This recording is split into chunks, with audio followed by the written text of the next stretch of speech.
Who doesn't like to play? Everybody likes to play. Play to grow.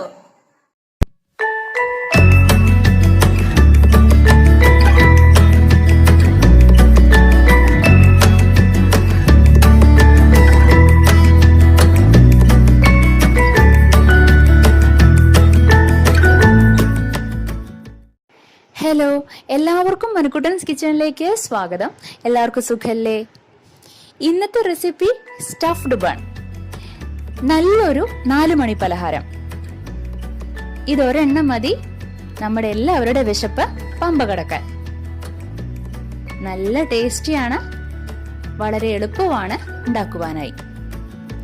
അതിനുവേണ്ടി 1 table spoon east, 1 table spoon പഞ്ചസാര, കുറച്ച് ചെറിയ ചൂടുള്ള വെള്ളം, ഇതെല്ലാം ഒഴിച്ച് സ്പൂൺ കൊണ്ട് നന്നായിട്ടൊന്ന് മിക്സ് ചെയ്ത് 15 മിനിറ്റ് നേരം നമുക്കൊന്ന് അടച്ചു വെക്കാം.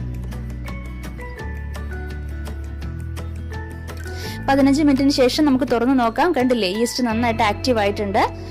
ഇനി നമുക്ക് ഒരു പാത്രത്തിലേക്ക് 2 ഗ്ലാസോളം മൈദ, 3/4 ഗ്ലാസോളം പാൽപ്പൊടി, കുറച്ച് ഉപ്പ്, ഒരു 3 ടേബിൾ സ്പൂണോളം സൺഫ്ലവർ ഓയിൽ, പിന്നെ നമ്മുടെ ഈസ്റ്റ്, ഇതെല്ലാം ചേർത്തിട്ട് കൈകൊണ്ട് നന്നായിട്ടൊന്ന് മിക്സ് ചെയ്തെടുക്കാം.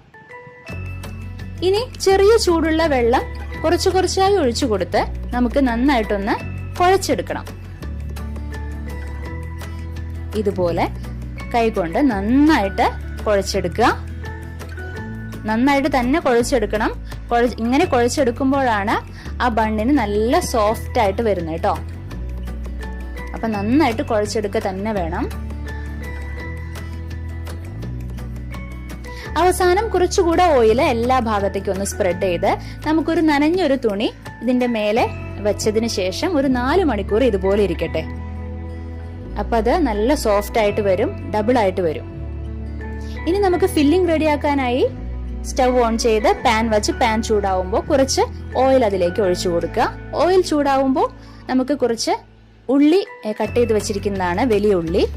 അത് നന്നായിട്ടൊന്ന് വാടിക്കഴിയുമ്പോൾ കുറച്ച് പൊട്ടറ്റോ, നമ്മുടെ ഉരുളക്കിഴങ്ങ് ചെറുതായി കട്ട് ചെയ്ത് വെച്ചിരിക്കുന്നതാണ്, നന്നായിട്ടൊന്ന് മിക്സ് ചെയ്ത് കൊടുക്കാം. കുറച്ച് ഉപ്പ് ചേർത്ത് കൊടുക്കാം. അത് നന്നായിട്ടൊന്ന് വെന്ത് വരുമ്പോൾ ഞാൻ ഗ്രീൻ പീസ് ആണ്, അത് ഓൾറെഡി വേവിച്ച് വെച്ചിരിക്കുന്നതാണ്, അത് ആഡ് ചെയ്ത് കൊടുക്കുന്നു. നിങ്ങൾക്ക് ഇഷ്ടമുള്ള വെജിറ്റബിൾസ് ഒക്കെ ആഡ് ചെയ്യാം കേട്ടോ. നിങ്ങൾക്ക് ക്യാരറ്റ് വേണമെങ്കിൽ ക്യാരറ്റ് ആഡ് ചെയ്യാം, അതെല്ലാം നിങ്ങളുടെ ഇഷ്ടമാണ്. പക്ഷെ നമ്മൾ ഇതിൽ ഒരിക്കലും വെള്ളം ചേർക്കാൻ പാടില്ല ഈ ഒരു ഫില്ലിംഗ് റെഡിയാക്കുമ്പോൾ. ഇനി നമുക്കത് ഒരുവിധം വെന്ത് വരുമ്പോൾ നമുക്ക് ആവശ്യത്തിന് മഞ്ഞൾപ്പൊടി, മുളക് പൊടി, കുറച്ച് മസാലപ്പൊടി, ചിക്കൻ മസാലയോ ഗരം മസാലയോ എന്ത് വേണമെങ്കിലും, എന്നിട്ട് ഒന്നുകൂടെ അതിന്റെ പച്ചമണം മാറുന്നവരേക്കും ഒന്നുകൂടെ ഒന്ന് കുക്ക് ചെയ്യാം. നമുക്ക് വെള്ളം ഒഴിച്ചു കൊടുക്കരുത്, അത് പ്രത്യേകം ശ്രദ്ധിക്കുക. ഇനി നമുക്ക് ഫ്ലെയിം ഓഫ് ചെയ്യാം. ഇത് തണുക്കുന്നതിന് വേണ്ടി നീക്കി വെക്കാം. ഇപ്പൊ 4 മണിക്കൂറിന് ശേഷം നമ്മുടെ മാവ് കണ്ടില്ലേ, ഡബിൾ ആയത് അല്ലേ. ഇനി ഒന്നുകൂടെ നന്നായിട്ട് നമുക്ക് കുഴച്ചെടുക്കാം.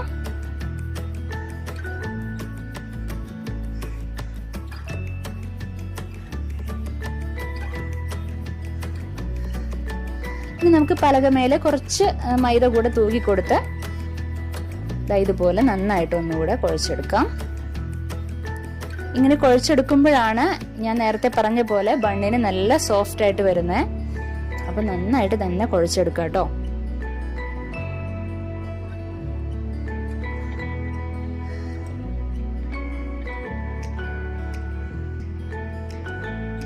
ഇനി നമുക്ക് ഈ മാവിനെ ഈക്വൽ പാർട്സ് ആക്കാം. 4 പാർട്സ് ആക്കിയിട്ടുണ്ട് ഞാൻ. ഇനി നമുക്ക് ഓരോ പാർട്സ് എടുത്തിട്ട് ഇതുപോലെ ബോൾ ഷേപ്പിലാക്കി എടുക്കണം. ഇതുപോലെ ബോൾ ഷേപ്പിലാക്കിയെടുത്ത് ഒന്ന് ജസ്റ്റ് ഒന്ന് പരത്തി കൊടുത്തതിന് ശേഷം നമുക്ക് അതില് ഉള്ളില് നമുക്കത് ഫില്ലിംഗ് റെഡിയാക്കി കൊടുക്കണം.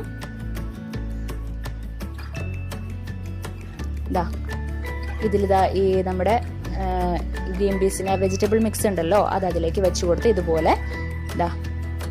ഇതുപോലെ വെച്ചു കൊടുത്ത് റൗണ്ട് ഷേപ്പിലാക്കി എടുക്കുക. ഒരു ബൺ റെഡി ആയിട്ടുണ്ട്. അടുത്തത് എല്ലാതും ഇതുപോലെ തന്നെ ചെയ്യാം കേട്ടോ.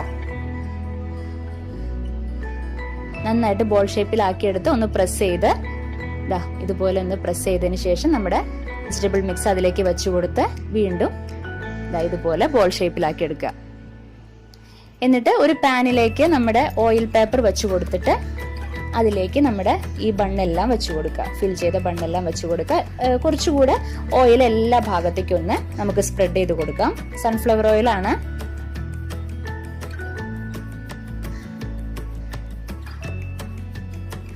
എന്നിട്ട് ഇതാ നമുക്ക് പ്രീഹീറ്റ് ചെയ്യണം. ഒരു നല്ല ചുവട് കട്ടിയുള്ള ഒരു പാൻ വെച്ചിട്ട് ഒരു 10 മിനിറ്റ് നേരം നമുക്ക് മീഡിയം ഫ്ലെയിമിൽ വെച്ചിട്ട് പ്രീഹീറ്റ് ചെയ്തു. അതിനുശേഷം നമുക്കിതാ നമ്മുടെ ബൺ വെച്ച പാൻ അതിലേക്ക് വെച്ചു കൊടുക്കുകയാണ്. ഒരു 30-35 മിനിറ്റ് ആണ് ഇതിന്റെ എടുക്കുന്ന സമയം, കുക്കാവാൻ എടുക്കുന്ന സമയം. മീഡിയം ഫ്ലെയിമിൽ വെച്ച് തന്നെ കുക്ക് ചെയ്യുക കേട്ടോ.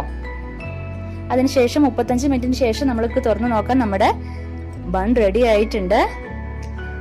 തണുത്തതിന് ശേഷം കണ്ടില്ലേ, അതിന്റെ ആ സോഫ്റ്റ്നെസ് നോക്കൂ, നല്ല സോഫ്റ്റ് ആണ് കേട്ടോ. നമ്മുടെ ബൺ റെഡി ആയിട്ടുണ്ട്. ചൂടാറിയതിനു ശേഷം മാത്രം എടുക്കുക കേട്ടോ.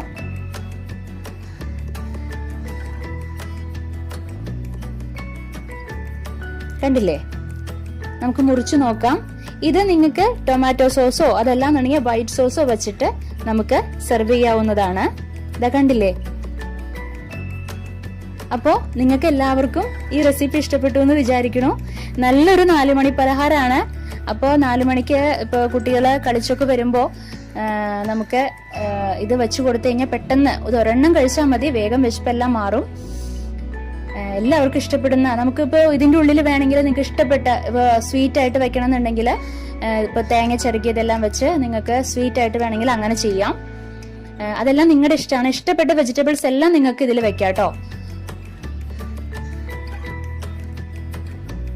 വളരെ നല്ലൊരു 4 മണി പലഹാരമാണ്. എല്ലാവരും തീർച്ചയായിട്ടും ട്രൈ ചെയ്യണം. വളരെ എളുപ്പമല്ലേ ഉണ്ടാക്കാനായിട്ട്. നമ്മുടെ എല്ലാവരുടെ വീട്ടിലുള്ള ഇൻഗ്രീഡിയൻസ് മാത്രമേ ഞാൻ ഇതിൽ ഉപയോഗിച്ചിട്ടുള്ളൂ. നിങ്ങൾക്ക് ടൊമാറ്റോ സോസോ അതല്ലാന്നുണ്ടെങ്കിൽ വൈറ്റ് സോസോ വെച്ചിട്ട് നിങ്ങൾക്ക് ഇത് സെർവ് ചെയ്യാവുന്നതാണ്. അപ്പൊ എല്ലാവരും തീർച്ചയായിട്ടും ഇത് ഉണ്ടാക്കി നോക്കണം. അഭിപ്രായങ്ങൾ തീർച്ചയായിട്ടും പറയണം കേട്ടോ. അപ്പൊ നമുക്കിനി അടുത്ത എപ്പിസോഡില് വേറൊരു പുതിയ റെസിപ്പിയുമായിട്ട് വീണ്ടും കണ്ടുമുട്ടാം. Okay, bye, thank U.